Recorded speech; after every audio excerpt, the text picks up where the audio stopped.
Hello दोस्तों, कैसे आप लोग। उम्मीद है सब अच्छे होंगे, सब बढ़िया होंगे और आप लोग जो अपनी मेहनत है, जो अपनी प्रिपरेशन है वो बेहतरीन तरीके से कर रहे होगे, ऐसे मैं उम्मीद करता हूँ। ये आखिरी समय आ चुका है भाई, ठीक है। आर पार का समय है वो आ चुका है। 2.5-3 महीने ही आप लोगों के पास बचे हैं, उसके बाद जल्दी आपके फिजिकल भी करवाए जाएंगे, ठीक है। तो इस चक्कर में मत रहना कि आपके पास ज्यादा टाइम है। ज्यादा टाइम नहीं है, बस आपकी उल्टी गिनती है वो स्टार्ट हो चुकी है। अब की बार या तो सिलेक्शन ले जाओ या फिर आप जो प्रिपरेशन है दिल्ली पुलिस की तो आप छोड़ ही देना, ठीक है। और वैसे ही महकमा भी छुड़वा देगा, क्योंकि जो नेक्स्ट भर्ती आएगी वो 3 साल बाद आएगी, तो ज्यादातर बच्चों की एज है वो निकल जाएगी भाई, ठीक है। मैं आपको डरा नहीं रहा हूँ, सिर्फ आपको एक तरह से अलर्ट कर रहा हूँ, ठीक है। और इस वीडियो के अंदर भी मैं उन सभी मुद्दों को उठाऊंगा जहां पर बच्चे फेल हो जाते हैं, जहां पर जिनकी वजह से, उन गलतियों की वजह से बच्चे सिलेक्शन नहीं ले पाते दिल्ली पुलिस के अंदर। मैंने खुद 2 बार दिल्ली पुलिस का एग्जाम दिया था। एक बार 2020 वाली वैकेंसी, ठीक है, जो जिसमें मैं सिलेक्ट हुआ था, और एक बार जो 2018-19 वाली वैकेंसी थी उसके अंदर, ठीक है। तो अभी मैं सिलेक्टेड हूँ दिल्ली पुलिस के अंदर, इसलिए मैं उन चीजों को आपके साथ वो शेयर कर पाता हूँ कि कहाँ कहाँ पर सिलेक्शन है वो रुक जाता है। सबसे पहले मैं जिक्र करता हूँ फॉर्म का। आप लोगों ने फॉर्म भर दिए होंगे अच्छे तरीके से, ठीक है। ऐसी गलती मत करना कि खुद भरने लग जाओ और कहीं पर फोटो है, ठीक है, वो इस तरीके से लगा दो, या जो हमें वो चीजें भरनी होती है, फिल करनी होती है, ठीक है, उनको गलत भर दो आप, ठीक है। तो प्रॉपर तरीके से 100 रुपए दे आना, कोई ऐसी बड़ी बात नहीं है। साइबर कैफे, अच्छे साइबर कैफे वाले जो हमेशा फॉर्म भरता रहता है, ठीक है, वहां पर अपना फॉर्म है वो भरवा लेना। फॉर्म रिजेक्ट मत होने देना, पहली गलती तो यही होती है कि बहुत सारे बच्चे ना फॉर्म रिजेक्ट ही करवाते हैं। क्यों बोल देते हैं कि पैसे दे आएंगे और जो अपने डॉक्यूमेंट वगैरह ना वो रखाएंगे कि मेरा फॉर्म है वो भर देना। और कई बार ऐसा होता है कि वो फीस सबमिट तक नहीं करते, ठीक है, कैफे वाले फीस सबमिट तक नहीं करते, जिसकी वजह से उसका जो एप्लीकेशन स्टेटस है वो नहीं आता। तो पहली गलती तो यही है कि आराम से फॉर्म भरना, ठीक है। और ये भी नहीं कि आप जब आपकी लास्ट डेट आ जाए उसके आसपास फॉर्म भरो, उससे पहले ही अपना जो फॉर्म है वो भर लेना। लास्ट टाइम तकरीबन 32 लाख बच्चों ने फॉर्म अप्लाई किया था, और जो वैकेंसी थी वो इस वैकेंसी से थोड़ी सी कम थी, ठीक है। 18-20 वैकेंसी कम थी पिछली वाली वैकेंसी, और अब की बार वैकेंसी भी ज्यादा है। तो तकरीबन ये मान के चलो, मेरा अनुमान ये है कि 37-38 लाख जरूर इस बार फॉर्म है वो अप्लाई होंगे, ठीक है। कंपटीशन बढ़ता है, डेफिनेटली बढ़ता है।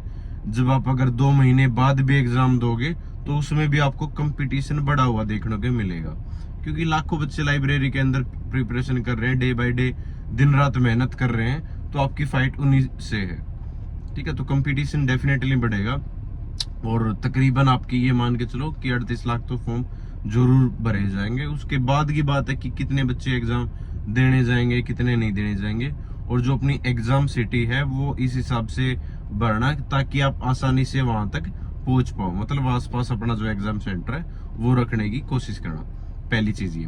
दूसरी एक छोटी सी इन्फॉर्मेशन और आप लोगों के साथ शेयर कर देता हूँ। जिनसे घर पे पढ़ाई नहीं हो रही है तो वो गुरुकुल जा सकता है, रेवाड़ी के अंदर सेंटर खुला है, आप लोगों को मैं पहले ही बता चुका हूँ। आप वहां पर विजिट कर सकते हो, उनकी जो वीडियोस है कैंपस की वो आप लोग उनके चैनल पे जाके देख सकते हो, या जो नंबर दे रखा है उनसे आप कॉन्टेक्ट कर सकते हो। दूसरी चीज, अब सीपीओ में देखा गया कि सेक्शनल दे दिया उन्होंने, जो टाइमर है वो सेट कर दिया कि 30-30 मिनट का जो सेक्शनल है, ठीक है, टाइमर है वो सेट कर दिया कि आप अगर जीएस पे 30 मिनट है तो 30 मिनट जीएस को ही देखना पड़ेगा। उसके बाद आप 30 मिनट कंप्लीट होने के बाद दूसरे सेक्शन में आप है वो जा सकते हो, ठीक है। तो इस तरीके से चीजें दिल्ली पुलिस के अंदर पॉसिबल हो भी सकती है, नहीं भी, ठीक है। करने को तो ये भी हो सकता है कि मान लो कंप्यूटर 10 नंबर का, तो वहां पर 10 मिनट दे दे आपको, इस तरीके से चीजें दे दे, ठीक है। तो वो चीजें अपने हाथ में नहीं है। बाकी टाइम का इश्यू इतना ज्यादा नहीं रहता, ठीक है, दिल्ली पुलिस के अंदर, क्योंकि 25 की आपकी ये मान लो रीजनिंग रहती है, और 15 का आपका जो मैथ है वो देखने को मिलता है। तो तकरीबन 40 नंबर में ही ये चीजें हो जाती है। बाकी जीएस में इतना ज्यादा टाइम नहीं लगता, आप लोगों को ही पता है, ठीक है। अगर आपको वो क्वेश्चन आते हैं तो आप अच्छे से अटेम्प्ट कर पाते हो। दूसरी चीज, जिनको जीएस आती है ना, वो वही सबसे ज्यादा गलती जीएस के अंदर करते हैं, ठीक है। वो क्या करेंगे, वो तुक्के ज्यादा लगाएंगे। उनको ये होगा कि हाँ ये आंसर हो सकता है, लेकिन वो आंसर नहीं होता, ठीक है। या इस तरीके से अंदाजा लगा के वो आंसर टिक कराते हैं। और सबसे ज्यादा क्वेश्चन क्योंकि मैथ में तो अगर हमारा सॉल्यूशन निकल गया तभी हम उसको टिक कर सकते हैं, नहीं तो स्किप करेंगे।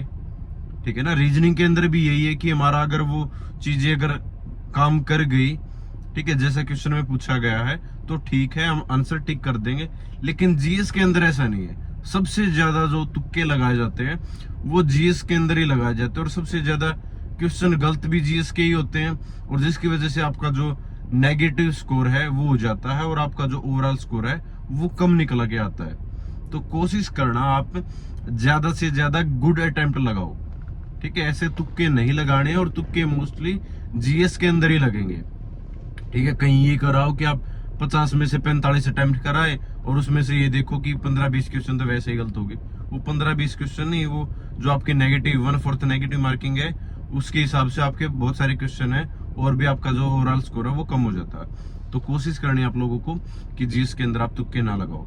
अब ये पूछ रहे हैं कि सर एडिक्यूटी आ गया है तो उसका कुछ पैटर्न अलग होगा, तो हम किस तरीके से प्रिपरेशन करें। देखो, जो उसका लेवल है ना, मैथ का लेवल है, रीजनिंग का लेवल है, वो इजी आ रहा है। सिर्फ जीएस के अंदर क्वेश्चन है वो घुमा फिरा के पूछ रहा, स्टेटमेंट बेस्ड जैसे भी पूछ रहा है। तो अभी तक कोई भी मार्केट में कोई ऐसी बुक नहीं है ये कि आप मैं ये बोल दूं कि इस बुक को फॉलो कर लो और ये यहाँ से चीजें कवर हो जाएंगी। जहां से आप लोग पढ़ रहे हो, ठीक है, वहीं से आप अपना रिवीजन है वो जारी रखो, उसी से क्वेश्चन फंसेंगे। ठीक है, उसी में से क्वेश्चन है वो घुमा फिरा के पूछ लिए जाएंगे। ठीक है, कोई थ्योरेटिकल आपकी बुक है उसको थोड़ा सा और ज्यादा टाइम देने की कोशिश कर लो, उसी में आपका जो काम है वो चल जाएगा। ठीक है, तो ये मेन बात थी। दूसरा, कट ऑफ के बारे में पूछ रहे कि सर कट ऑफ है वो कितनी जाएगी, हम जो टारगेट है वो कितना लेके चले। देखो, फिलहाल टारगेट कोई भी सेट नहीं कर सकता भाई। टारगेट अपना ये मान के चलो कि 80 क्वेश्चन तो आपको करने ही करने हैं, 80 नंबर तो आपको लेके आने ही आने हैं। लड़कियों के लिए 70 क्वेश्चन आपको लेके ही आने हैं। ठीक है, पिछली बार मैं मानता हूँ कट ऑफ कम गई थी, लेकिन जो कट ऑफ जाती है ना वो कैसे जाती है, एक तो एग्जाम पैटर्न कि किस तरीके से रहा है, कितने बच्चों ने एग्जाम दिया है, ठीक है, कितनी शिफ्ट के अंदर एग्जाम हुआ है, एग्जाम का लेवल कैसा था, उसके ऊपर डिपेंड करता है। मान लो अगर लेवल ही हार्ड आ गया, मान लो, ठीक है, आपका लेवल है वो बिल्कुल हार्ड आ गया, टफ क्वेश्चन है वो पूछे जा रहे हैं, तो क्या होगा, जो कट ऑफ है वो डेफिनेटली कम जाएगी, इवन 55 तक जा सकती है, 60 तक जा सकती है, अगर इजी आ गया आपका।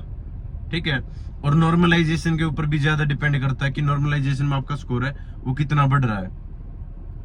ठीक है ना। और उसके बाद जो फाइनल सिलेक्शन होता है, फाइनल सिलेक्शन किसके ऊपर डिपेंड करता है कि कितने बच्चों ने फिजिकल है वो क्वालिफाई किया। वो किस पे डिपेंड करेगा कि आपको कितना टाइम मिलेगा।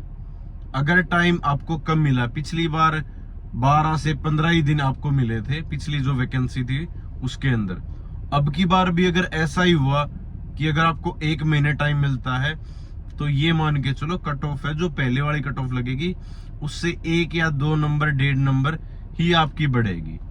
और अगर ज्यादा टाइम मिल गया तो उस हिसाब से जो कट ऑफ है वो हाई जा सकती है।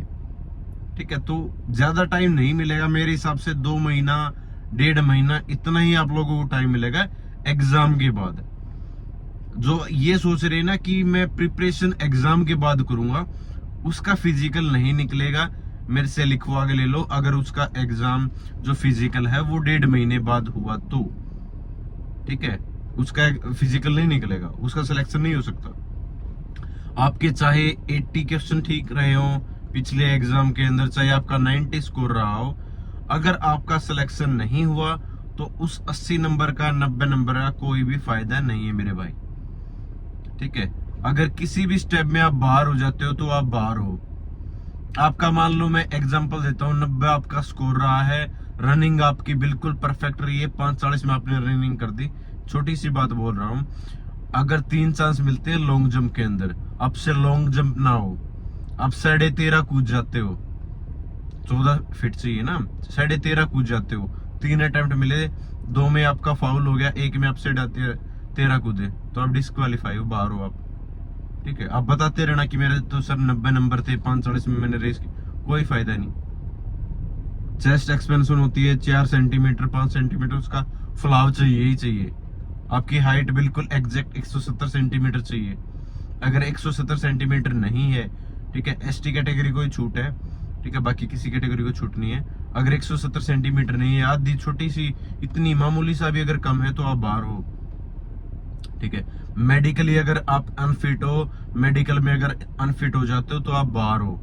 ठीक है, 6/12 आपकी आईज हैं वो चलती हैं। टैटू 1/4 होना चाहिए उस बॉडी पार्ट का। सैल्यूटिंग हैंड पे टैटू नहीं होना चाहिए। ठीक है, नोकनी नहीं होनी चाहिए, फ्लैट फुट नहीं होना चाहिए, कलर ब्लाइंडनेस नहीं होनी चाहिए, कोई भी ऐसी डिजीज है वो नहीं होनी चाहिए आपको। ठीक है, तो ये होता है आपका मेडिकल। यूरिन टेस्ट होता है, ब्लड टेस्ट होता है, ईसीजी होती है, एक्सरे होता है। ठीक है, वेट होता है, तो ये सारी बीपी चेक होता है, ये सारी चीजें होती है भाई। ठीक है, तो मेडिकल भी अगर मान लो दिल्ली पुलिस के हॉस्पिटल में हुआ तब थोड़ा सा लाइटली लेके चल सकते हैं। अगर बाहर ही हुआ पिछली बार की तरह तो आपको भाई बिल्कुल जो आपका मेडिकल है वो फिर ध्यान देने की आप लोगों को जरूरत है। ठीक है, तो उस हिसाब से अपनी जो प्रिपरेशन है उसको जारी रखो। बाकी वीडियो काफी लंबी हो जाएगी इसलिए मैं चाहता नहीं हूँ, तो यहीं तक मैं आप लोगों को बताना चाह रहा था। तो अपनी जो तैयारी है उसको और भी ज्यादा मजबूत करो और चैनल को सब्सक्राइब करके रखो। Thank you so much. जय हिंद, सभी को नमस्कार।